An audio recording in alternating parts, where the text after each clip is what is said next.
안녕하세요. 예, 오종혁 선생님입니다. 예, 오늘은 그 고전산문 세 번째 시간으로 공방전, 임춘의 공방전이라는 작품을 소개해 드릴까 합니다. 그래서 임춘이라는 작가가 이제 드디어 나왔죠. 그동안 설화에서는 작자가 미상이 된 상태에서 구전문학으로 남겨져 있지만 이 임춘 공방전은 이제 작가가 나왔다는 걸 주목해 주시고요. 이 시대는 이제 고려 시대입니다. 이제 고려 시대. 그리고 공방이라는 건요, 여러분 공방. 이 구멍 공자입니다. 가운데는 이제 공 모양으로 둥글고요. 이 바깥 테두리 모양은 이제 사각졌다는 얘기죠. 사각형, 각이 졌다 해가지고 즉 엽전을 의미합니다. 엽전 아셨죠? 그래서 이 공방전은 엽전을 의인화한 그런 가전체 문학의 대표적인 작품 중에 하나입니다, 여러분. 자, 내용을 한번 보실까요? 이제 엽전, 즉 이 당시에 그 돈이죠.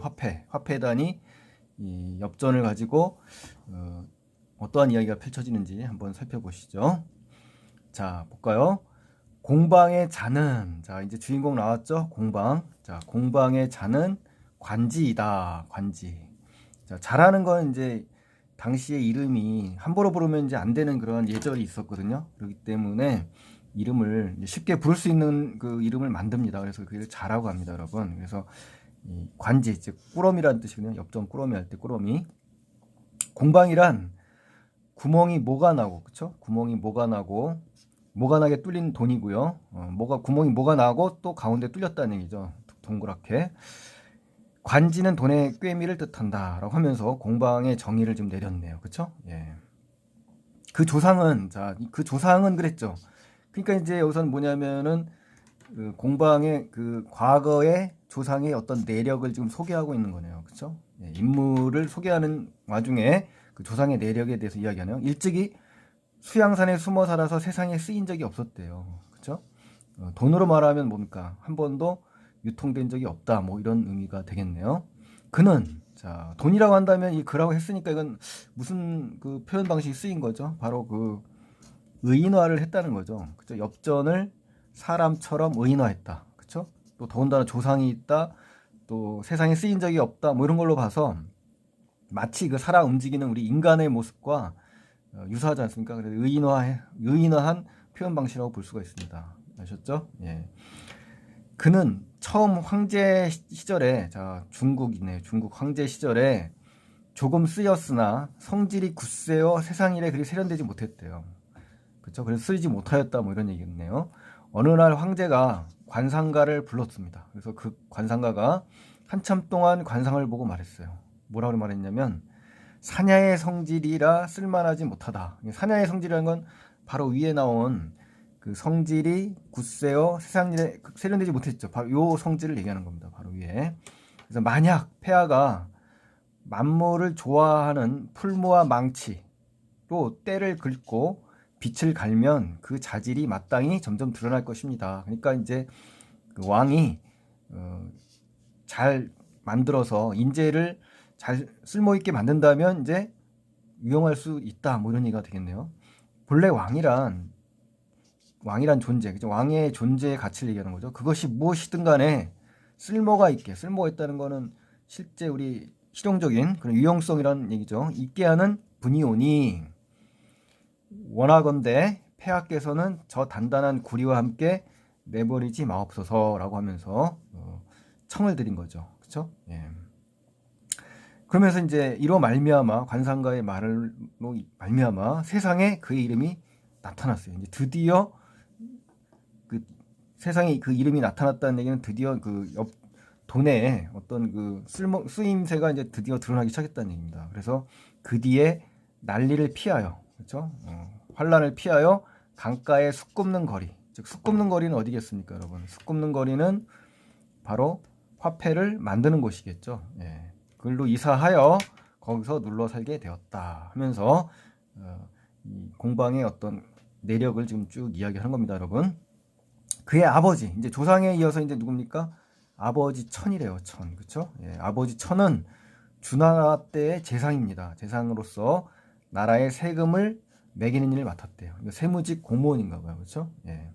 공방은 밖은 둥글고 안은 모났죠. 즉, 공방의 어떤 그 모습이죠. 예, 외양 묘사를 한 거네요. 외양, 그죠? 겉모습을 그대로 묘사한 그런 표현 방식이네요.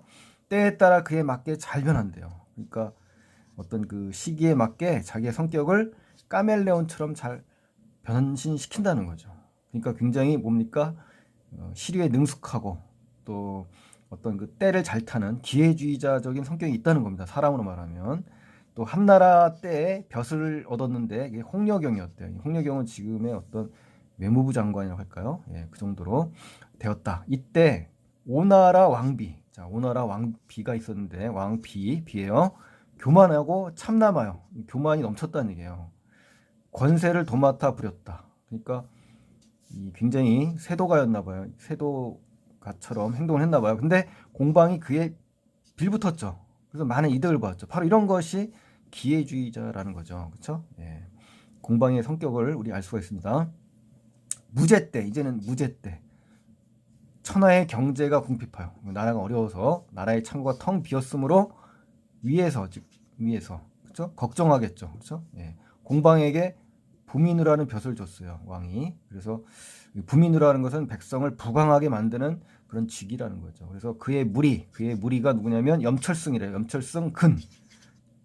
자, 근이라는 사람인데 염철승이라는 것은 소금과 철을 관장하는 그런 관리예요. 알겠죠? 근과 함께 조정에 있었는데 근이 항상 항상 형님이라고 이름을 부르지 않았대요. 그렇죠? 예. 그러니까 형님이라고 불렀다면 굉장히 친근하게 지내면서 굉장히 밀착된 관계였다는 거죠. 그렇죠? 어떤 공적인 것보다는 사적인 게 더 냄새가 강하죠. 예. 그러니까 이 부정부패가 있을 거라는 그런 생각이 들죠. 공방의 성질이 욕심이 많아요. 이제 성질이 직접 제시됐네요. 그렇죠? 욕심이 많다라는 건 직접 제시예요, 여러분. 또 더러워, 또 염치가 모렴치네요. 그렇죠? 이런 공방의 성질이 지금 나왔고 이제 재물과 씀씀이를 도맡게 되니 자, 그러니까 거의 나라의 재물을 관장하게 됐죠. 그러니까 본전과 이자, 그렇죠? 경중이라는 것은 무겁고 가벼움을 저울질하기 좋아했다. 그러니까 결국은 어떤 그 탐욕의 그런 모습을 좀 보고 있습니다, 여러분. 나라를 편하게 하는 것은 반드시 질그릇, 새그릇을 만드는 기술에만 있는 것이 아니라 하여, 그렇죠? 이제 기술을 무시하게 되고 백성과 함께 어때요? 작은 이익이라도 다투었대요. 그러니까 이것만 봐도 그 공방의 성품이 어떤지를 알겠죠? 작은 사소한 이익에 지금 굉장히 다투었다. 뭐 이런 걸 볼 수 있었죠. 물건값을 낮추어, 그렇죠? 곡식을 천하게 하고 재화를 중하게 여겼다. 그래서 백성으로 하여금 근본인 농업을 버리게 했다. 이 근본이라는 것은 사람의 도리 뭐 이런 게 아닙니다. 이 농업을 의미하는 거예요. 농업, 그렇죠? 농자지 천하 대본이라고 하지 않습니까? 이 당시. 그러니까 농업이 최상급입니다. 그러니까 우리 산농공상이라고 들어보셨죠? 산농공상, 그렇죠? 산농공상. 이때 산은 최고잖아요. 사대부, 그렇죠? 상은 제일 천한 겁니다. 아셨죠? 농사는 두 번째고 공업은 세 번째고. 그러니까 상업이 가장 끝인데 그 끝인 상을 따르게 하여 이렇게 되는 겁니다. 여러분, 농사에 방해를 끼치니 큰일이죠. 관리들이 많이 상소하고 논했지만 어때요? 결국 먹히지 않았죠. 그죠? 공방을 해서 또 어떠냐? 재치가 있고 또 권세가들 잘 섬겼대요. 굉장히 그 아부에 능한가 봐요. 그죠? 굉장히 그 능수능란하죠. 그죠? 이런 것들을 이제 우리 한자가 좀 떠오르는데 어떤 게 있습니까? 이제 호가호의라는 말 들어보셨죠? 예, 호가호의. 여우가 호랑이의 위세에 이용해서 권력을 얻는 그런 모습. 호가호의라는 단어가 떠오르거든요. 또 금은에 드나들며 권세를 부리고 이런 것들이죠. 예. 벼슬을 또 팔아서 매관매직도 하네요. 올리고 내침이 그 손바닥에 있었다. 아, 굉장히 공방의 권력이 굉장히 세네요. 지금 보니까 또 벼슬아치들이 어때요? 절개를 또 굽혔네요. 예, 지조를 꺾었어요. 예, 그래서 그 돈을 섬겼다 이 말이죠. 이에 곡식을 쌓고 뇌물을 거둬서 문서와 증서가 상같아 이를 셀 수가 없었다. 그러니까 결국은 뭡니까? 부정부패에 의해서 엄청난 부를 축적한 거네요. 그렇죠? 예, 공방이. 또 공방은 사람을 접하고 인물을 대함에도 어질고 어리석음을 따지지 않았어요. 그러니까 정작 따라야 될 건 인물됨이잖아요. 근데 이런 걸 무시했다 이거예요. 이걸 무시했다. 그러니까 굉장히 어떤 사람입니까?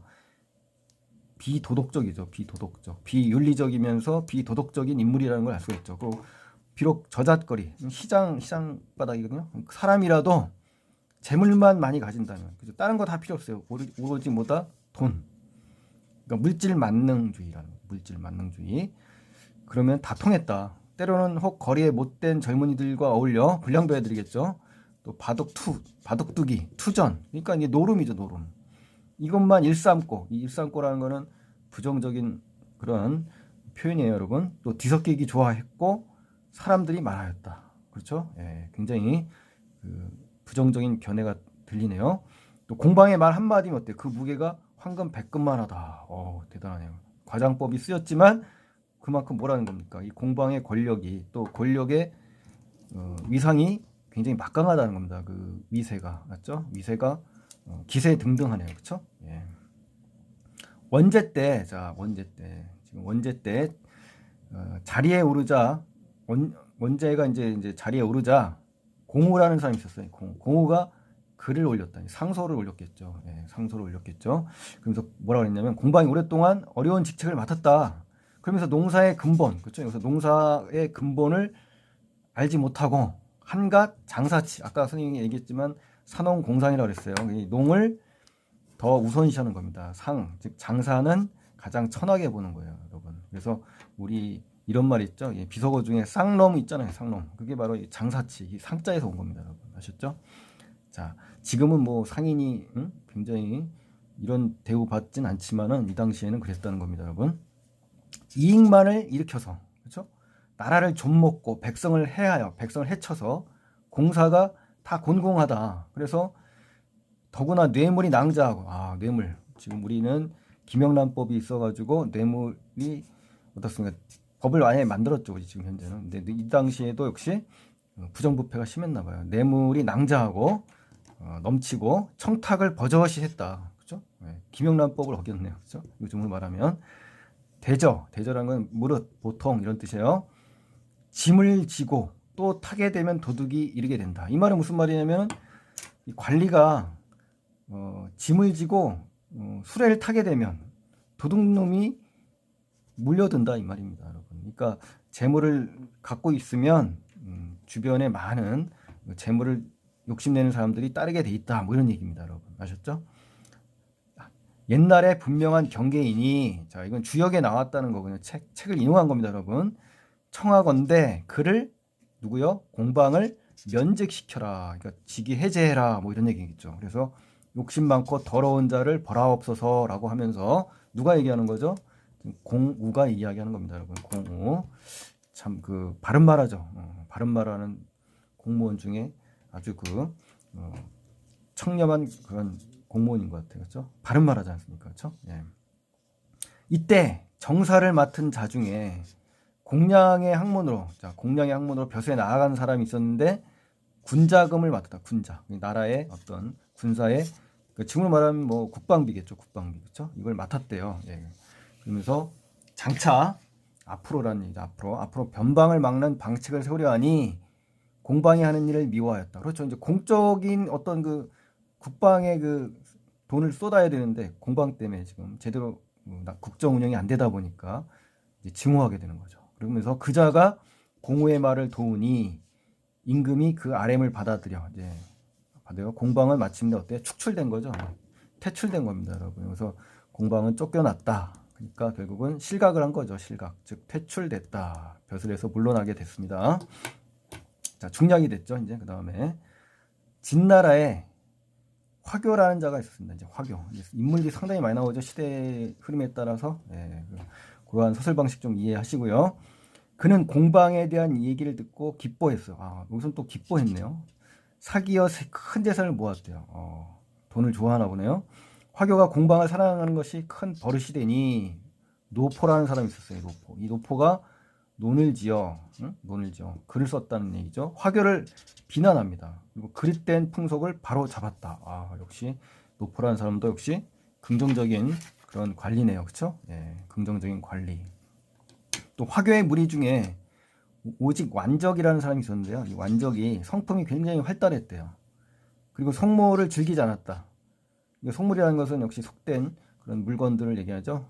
속된 물건들. 이걸 즐기지 않았는데도 불구하고 공방의 무리와 어울려서, 그렇죠? 어떤 돈을 밝히고 뭐 그런 건 아니었지만 술을 좋아했나 봐요. 술집에 이르러 취하도록 마셨대요. 그러니까 시도 좋아하고 글도 잘 쓰는데요. 단지 단점이 술을 그렇게 좋아합니다. 이 완적이, 알았죠? 또 왕이보라는 사람이 있었어요. 왕이보라는 사람이 입에 일찍이 공방의 이름을 담지 않고, 그렇죠? 굉장히 이 왕이보는 이 공방을 굉장히 증오했나 봐요. 그 이름도 안 부르고요. 그것이라고 일컬었대요. 오죽하면은 그렇게 불렀겠습니까, 그렇죠? 예. 공방이 깨끗한 자에게 비천은 낮고 천하게란 뜻이에요. 여겨짐이 이와 같았다. 그렇죠? 깨끗한 자는 누굽니까? 왕이보 같은 사람이죠. 청렴 결백한 이런 관리들에게는 이 공방은 공공의 적이 되는 거죠. 공공의 적. 알겠죠? 예. 당나라 때입니다. 이제 당나라, 진나라를 넘어가서 이제 당나라. 이렇게 시대적 흐름을 통해서 이 돈의 어떤 그 유형과 또는 폐 이런 것들을 지적하는 겁니다. 지금 하셨죠? 자, 이 글의 그 성격 글을 보면은 이제 다음 강에서 얘기하려고 말은 안 했습니다만 이제 가전체 문학이에요. 가전체라는 게 뭐냐면 가짜 전기문이라는 겁니다. 그러니까 사람이 전기문에 나와야 되는데 사람이 나오지 않고 누가 나와요? 사물이 나옵니다. 이 사물을 의인화해가지고 마치 전기문처럼 그렇게 이야기가 펼쳐지는 거거든요. 예, 그러면서 교훈을 주는 그런 작품입니다. 그래서 이게 소설의 전 단계입니다, 여러분. 그러니까 설화 있었죠? 지난번에 배웠던 설화. 그 다음에 설화가 발전해서 뭐가 돼요? 가전체 문학으로 이어지다가 결국은 소설로 이어지는 겁니다, 여러분. 그러니까 소설로 가는 과도기 작품이다, 이렇게 생각하시면 되겠습니다. 당나라 때 이제 유한이라는 사람이 있어요. 유한이 이제 어떤 사람이냐면 나라의 재산을 관리하는 탁지 판관이었어요. 알았죠? 그러니까 재산이니까 재무부라고 할 수가 있네요, 지금. 근데 이 사람이 뭐냐면 당시 국가의 재산이 넉넉하지 못했대요. 근데 임금께 청하여서 다시 공방의 방법을 써서, 그러니까 화폐의 그 융통성을 얘기하는 거죠. 유용성. 그걸 써서 나라의 씀씀이를 편리하게 하자, 이렇게 이제 건의를 드렸대요. 그래서 그의 말이 식화지에 쓰였다. 식화지라는 것은 당시 재정 관련 기록편의 명칭이었대요. 그러니까 그의 말을 인용한 거죠. 그러나 그때 공방은 죽은 지가 이미 오래됐어요. 그렇죠? 이미 죽었죠. 그러니까 뭐야? 돈이 쓰이지 않았다는 얘기입니다. 죽었다는 얘기는 돈이 유용되지 않았다. 뭐 이런 얘기가 되는 거예요. 또 그 제자로서 그 제자 사방이 흩어져가지고 어때요? 다시 쓰이게 된 거죠. 이제 그 방법이 개원천보의 즈음에, 개원천보라는 거는 이제 어떤 거냐면은 당나라 현종 때를 얘기하는 겁니다. 당나라 현종 때 그 43년간의 치세라고 하거든요. 그러니까 당나라 현종 때 크게 행하여, 그렇죠? 크게 성했다는 얘기는 잘 쓰였다는 얘기죠. 그렇죠? 예, 긍정적인 겁니다. 여기서는. 그래서 위에서 조서를 내려, 예, 문서를 내려서 공방에게 어때요? 조의대부소 부승이라는 벼슬을 추정했다. 추정이라는 건 벼슬을 올려주었다는 겁니다. 그러니까 다시 죽었지만 벼슬을 받게 되는 공방의 모습이네요. 그렇죠? 예. 자, 이제 마지막 문단 보겠습니다. 남성 신종조 때, 자, 남성 시대 때입니다. 왕한석이라는 사람이 있어요. 이 왕한석이 이제 신법을 만들었지 않습니까? 이 나라일을 맡으면서 여해경이라는 사람은 굉장히 둘이 밀착된 그런 정치 운영을 했습니다, 여러분.